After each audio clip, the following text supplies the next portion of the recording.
ఆరోగ్యానికి అడ్రస్ మారింది. అవుట్ఫిట్ ధరిస్తున్నారా మరి? పూర్తి వివరాలకు చదవండి రేపటి సాక్షి దినపత్రిక.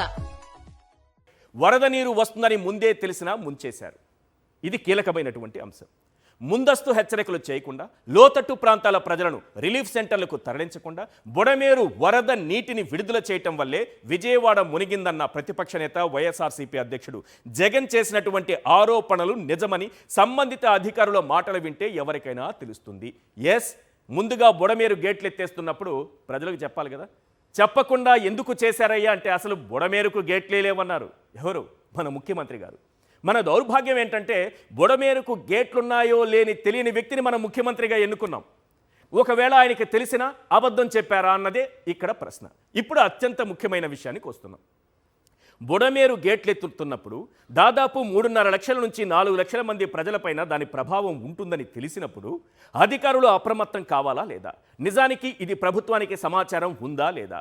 ఎప్పుడు వరద వచ్చింది, ఎప్పుడు గేట్లెత్తారు, దీనికి సంబంధించి అధికారులు ఏం చెప్పారన్నది ఒక్కసారి చూద్దాం సార్. ఇక్కడ మాధవ్ నాయక్, వెలగలేరు రెగ్యులేటర్ డిఈ వీరు చెప్పినటువంటి మాట ప్రకారం చూస్తే బుడమేరుకు 45,000 క్యూసెక్ల నీరు వస్తుందని మాకు ముందే తెలుసు, సమాచారం ఉంది.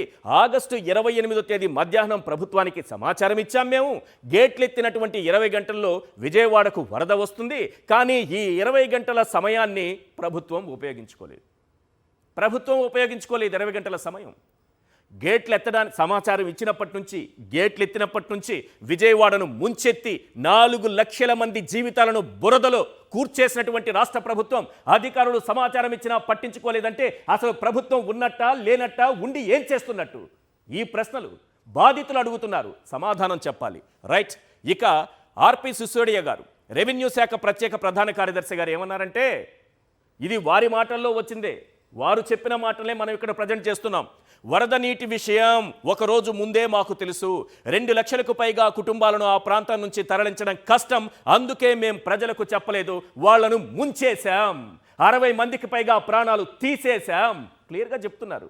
ఇది మన అధికార వ్యవస్థ, ఇది మన ప్రభుత్వ వ్యవస్థ. నెక్స్ట్ కలెక్టర్ గారు ఏమన్నారో చూడండి. 15,000 క్యూసెక్ల సామర్థ్యం గల వెలగలేరు రెగ్యులేటర్కు 45,000 క్యూసెక్ల వరద నీరు వచ్చింది. ఈ విషయంపై మాకు ఎటువంటి అలర్ట్ లేదు. ఇక్కడ డిఈ మాధవ్ నాయక్ చెప్పింది ఏంటి, ఇక్కడ సృజన ఎన్టీఆర్ జిల్లా కలెక్టర్ చెబుతోంది ఏంటి, ఈ విషయంపై మాకు ఎటువంటి అలర్ట్ లేదట. వెలగలేరులో గేట్లు ఎత్తేయడంతో ఒకవైపు ఆ నీరు, మరోవైపు కృష్ణానది నుంచి వరద నీరు విజయవాడను చుట్టుముట్టింది. మరి ఎవరిది పాపం? మనకి డిఈ చెప్పిన దాన్ని బట్టి, రెవెన్యూ శాఖ ప్రత్యేక ప్రధాన కార్యదర్శి చెప్పిన దాన్ని బట్టి, అలాగే ఎన్టీఆర్ జిల్లా కలెక్టర్ చెప్పిన దాన్ని బట్టి చూస్తే చంద్రబాబు నాయుడు గారి పాపం, చంద్రబాబు నాయుడు గారి తప్పిదం, చంద్రబాబు నాయుడు గారి నిర్లక్ష్యం, చంద్రబాబు నాయుడు గారి అసమర్థత, చంద్రబాబు నాయుడు గారి స్వార్థం అని ఎందుకు అంటున్నానో మరి కాసేపట్లో నేను వివరిస్తాను.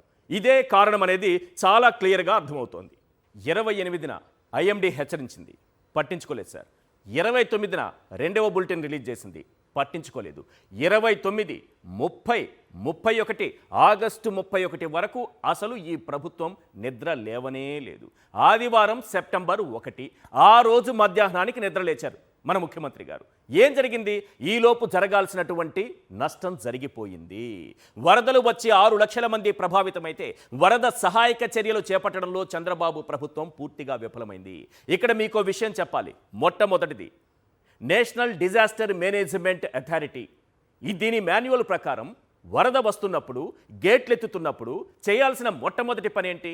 ప్రజలను అప్రమత్తం చేయాలి, హెచ్చరికలు జారీ చేయాలి. మరి చంద్రబాబు నాయుడు గారు ఎక్కడైనా సరే మైకులు పెట్టో, డప్పులు కొట్టో హెచ్చరికలు జారీ చేశారా? పాయింట్ నెంబర్ 2, వారిని వెంటనే శిబిరాలకు తరలించాలి, సురక్షిత ప్రాంతాలకు తరలించాలి. తరలించారా? లేదు. అక్కడ వారికి ఆహారం, నీళ్లు, పిల్లలకు పాలు అన్ని ఏర్పాట్లు చేయాలి. ఇలాంటివి ఏమన్నా జరిగాయా? ఈ 3 చాలా ప్రధానమైనవి ఆ మాన్యువల్ ప్రకారం.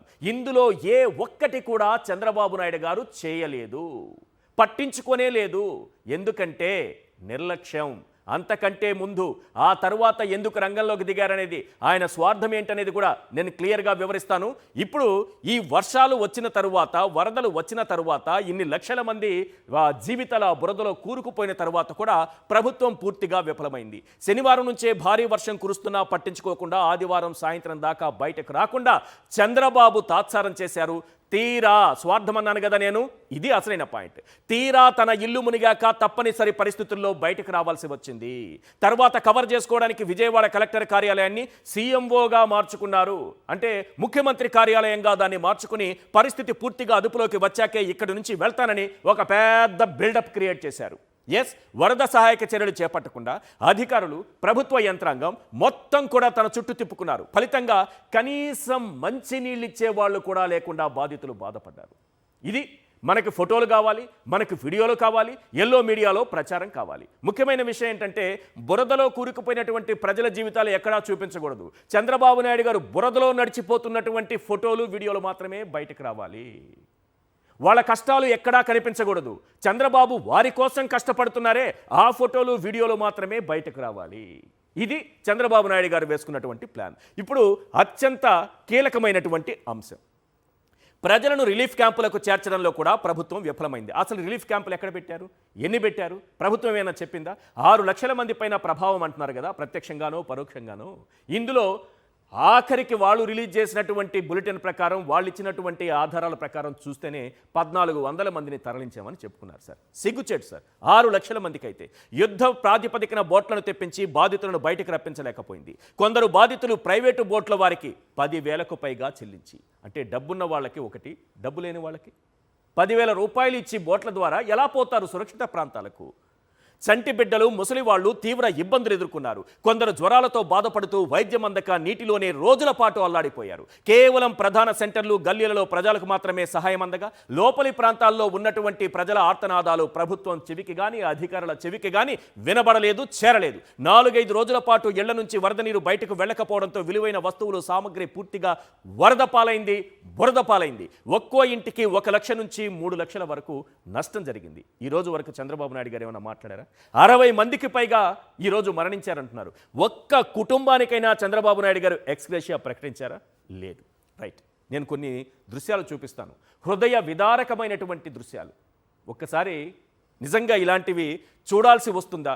ఒక నాయకుడి అసమర్థత వల్ల, ఒక నాయకుడు చేసినటువంటి తప్పిదం వల్ల, ఒక నాయకుడి స్వార్థం వల్ల ఇలాంటి దృశ్యాలు మనం చూడాల్సి రావడం నిజంగా మనం చేసుకున్నటువంటి దౌర్భాగ్యం. చిన్నారులను చిదిమేసిన వరద. సెప్టెంబర్ 4న నడి రోడ్డుపై అనాథల మృతదేహం. ఇక్కడ సెప్టెంబర్ 4 నాటివి ఈ ఫోటోలన్నీ కూడా. ఒక చూడండి, ఆ నీళ్ళల్లో పడి ఉబ్బిపోయినటువంటి శరీరం, చిన్నారి మృతదేహం. సెప్టెంబర్ 4న విజయవాడ ప్రభుత్వ ఆసుపత్రి మార్చురీలో అనాథల్లా పడి ఉన్నటువంటి మృతదేహాలు.